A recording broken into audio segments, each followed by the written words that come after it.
Sinabi ng Diyos, magkaroon ng mga tanglaw sa langit upang mabukod ang araw sa gabi.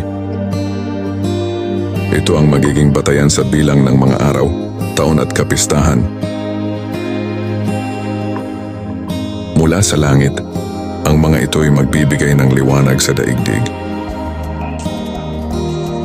At gayon nga ang nangyari. Nilikha ng Diyos ang dalawang malalaking tanglaw. Ang araw, upang magbigay liwanag sa maghapon,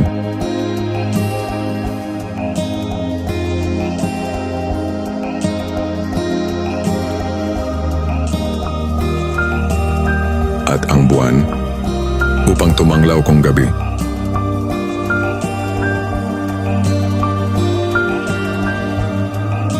Nilikha rin niya ang mga bituin. Inilagay niya sa langit ang mga tanglaw na ito upang magbigay ng liwanag sa daigdig, tumanglaw kung araw at gabi, at magbukod sa liwanag at dilim. Nasiyahan ng Diyos nang ito'y kanyang mamasdan.